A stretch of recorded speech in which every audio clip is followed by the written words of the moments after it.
नमस्कार। चलिए आज समय में थोड़ा पीछे चलते हैं, एक ऐसे प्राचीन शहर की कहानी में जिसने दुनिया को शासन करने का एक बिल्कुल नया, एक क्रांतिकारी तरीका सिखाया।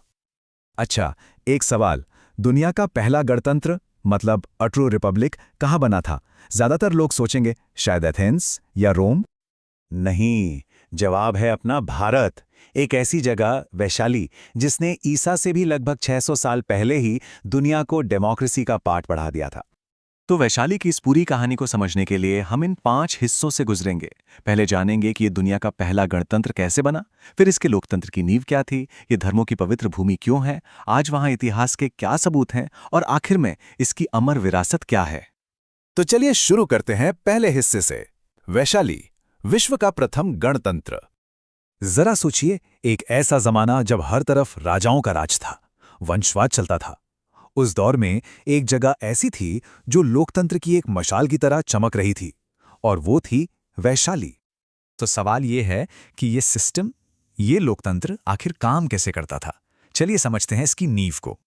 देखिए, वैशाली को जो चीज सबसे अलग बनाती थी वो थी गणराज्य की सोच। मतलब कोई एक राजा नहीं होगा, शासन वो लोग चलाएंगे जिन्हें जनता के प्रतिनिधि चुनेंगे। सीधा साधा हिसाब। ये बात उस जमाने के हिसाब से कितनी बड़ी थी, इसका अंदाजा लगाइए।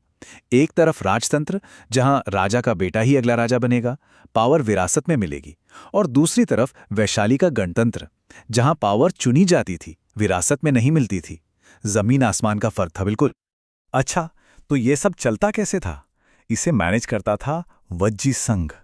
ये समझे कि 8 ताकतवर कुलों का एक गठबंधन था, और वैशाली इसकी राजधानी थी। इन सब में सबसे पावरफुल था लिच्छवी कुल, और कोई भी बड़ा फैसला वो एक सेंट्रल असेंबली में लिया जाता था, वो भी मेजॉरिटी वोट से।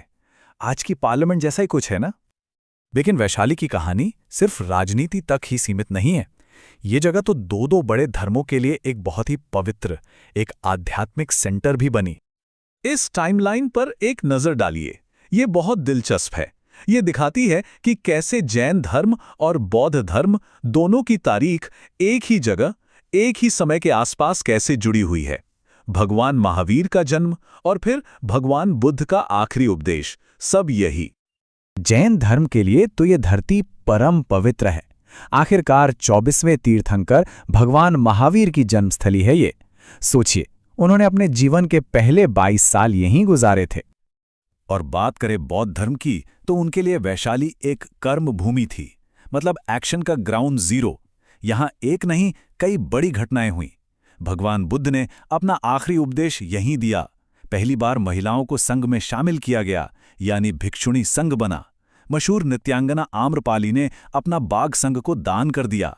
और बुद्ध के जाने के 100 साल बाद दूसरी बड़ी बौद्ध मीटिंग, जिसे संगीत ही कहते हैं, वो भी यहीं हुई। कितनी अहम जगह थी ये। और यहीं वैशाली की धरती पर भगवान बुद्ध ने अपने अनुयायियों को अपना वो आखिरी और सबसे शक्तिशाली संदेश दिया था, अप्प दीपो भव। मतलब अपना दीपक खुद बनो, किसी और के सहारे मत रहो, अपना रास्ता खुद बनाओ।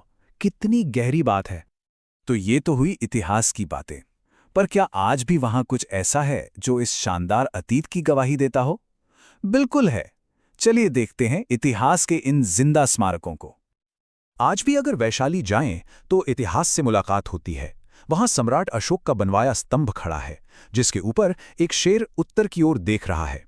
कहते हैं ये वही दिशा है जहां बुद्ध ने अपनी अंतिम यात्रा की थी।